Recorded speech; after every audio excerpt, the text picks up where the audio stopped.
she roll up the swish, it's a hit. Yes.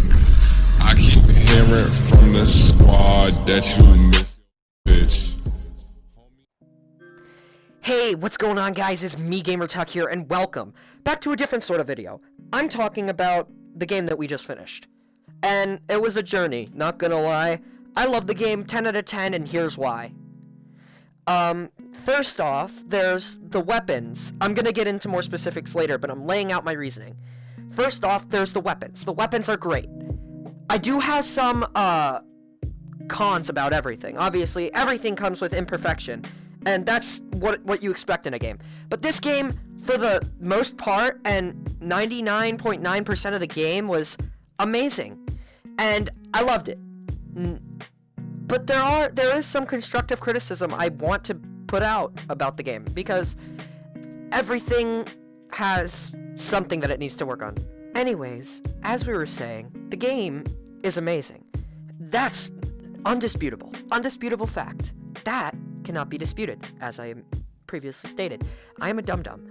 Anywho, my point is, this game is awesome. Whether it be from the weapons, the physics, the visuals. Oh my god, the visuals are amazing. Just the general, like, all the weapons. One of my favorites anyways, was the katana, because you can do some cool combat stuff with that, and a lot of my friends said they liked the katana too, who watched my gameplay, because a lot of my friends don't have this.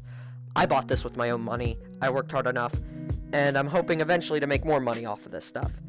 Anywho, that's besides the point. This game is amazing, and there's nothing to dispute about that. The story connects with Robert Kirkman's ideas for the show, and yeah, the survival aspect is neat because of how they let you scrounge for supplies for the most part in your own way. It's fun to mess around, like with the scavengeable weapons, like for example the Kukuri and the crowbar. Like those aren't in the armory. Those you'll find out in the world, and they're awesome. One constructive criticism I have about some of the guns all of the guns in general, is that you cannot, how do I put this? You cannot, like, move the slides or the, you can't mess around with it at all. Like, you can't load it completely. The character loads it on their own, which is a bit, I guess strange, but, like, I get it, game standards-wise. I don't have a clue why they didn't put it in, but if they didn't, there was likely a good reason. Maybe it interfered with some of the mechanics, or maybe they're planning to add it later. I'm not sure. That's just one of my criticisms about it. We're all entitled to our opinions, and my opinion about this game, 10 out of 10, totally would play again, and I'm gonna keep making more content about that. It's mostly really gonna be me just messing around and redoing different parts of the story different ways. I don't know how you can do certain parts different, so I'm gonna leave them at that, but, like, for the most part, it's very good game, and all that. Anywho, getting more specific into the reasons, like, for example, the pistols, the aiming is perfect. Aiming, I couldn't have asked for anything more. And they even added a bonus feature. The sights line up when you, line them up. Oh, shocker there, bud. And there's really nothing else to say about it. Anywho, there's, one thing I really liked was the signature character weapons, which was really cool, and a lot of the other players I know got a kick out of it too. And I know in the beta, they referenced the red machete, which was, y'all probably don't know what I'm talking about, but it's a part of the story where this machete has passed through so many users that is believed to be, by external, like, narrators and stuff, to be cursed. And the only person to use it and survive, known, is Rick Grimes. Or the users either die or it gets lost, somebody else finds it, and the misfortune ensues. It was pretty neat. I thought in the beta, I thought they'd keep that, but I guess not. You know, there was likely a reason, and that's all good, dog. And I can't change it, so why complain? But this game has helped me through a lot of boredom, and I appreciate it. Ooh, the revolver. That brings me on to my thing. What I liked about the revolver. I remembered I'm going to be specific about each weapon and what I like about it and what I don't. What I like about the revolver is that it's Rick's, and it's powerful. It's a one-shot kill. One thing that I didn't wish it would do every time would be blow the zombie's head off. You want a more realistic look as to how they did it in the games like Telltale and the shows. Don't get me wrong, I love this game completely, if I haven't said it enough. And there's a lot to do. This game gives you so much to do, and there's even more stuff that I haven't completely uncovered. There's places that I haven't explored yet, and I know that. And there's a lot, as I said, there's a lot to do this game, from scavenging to chilling around Alexandria, like working up little parts like the frickin'... I haven't covered this because I kind of finished the game for the most part. For the most part. Now, that doesn't excuse, like... I finished most of the buildings, and I'm almost finished the last one. I've almost completely upgraded all the buildings, so I didn't think that was much to talk about, but there is a lot more that you can do. Like, you can upgrade the buildings, which help you with material scavenging. Like, for example, I think the med shop, they help you get more out of the medicines that you find, which is something good, because the more meds you scavenge, the more stuff I think you can make, or the more health that's saved, I guess. I don't really know. Or the forge, they help you scavenge more out of bullets. You get more bullets when you find a package than what you did before, and the more you upgrade it, the more bullets you can scavenge. You're able to scavenge out of it, and it's a lot of fun. That brings me on to my next weapon. I don't know why, but this is just coming to my mind. The knife I thought was great.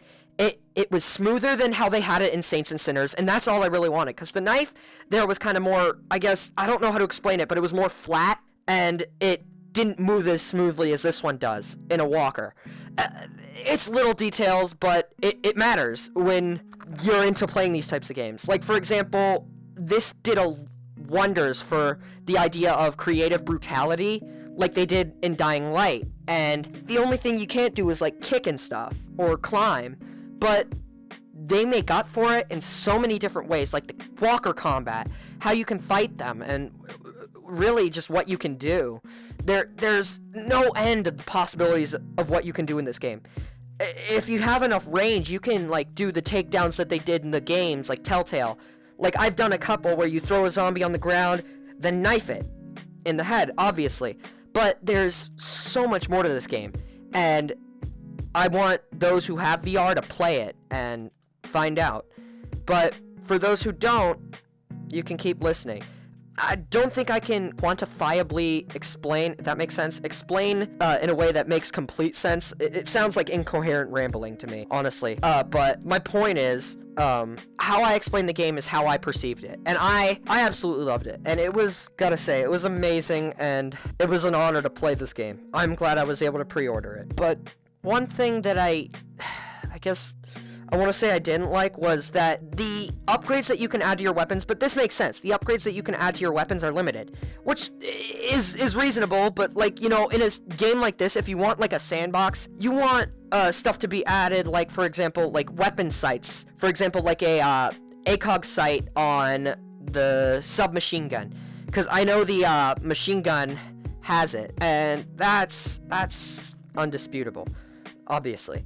But the game, its general mechanics and overall gameplay is amazing, and I think those who can get it should. Really, it's worth the money. It is a bit pricey at, like, I think it's like 50 something. I say it's worth it, and it is.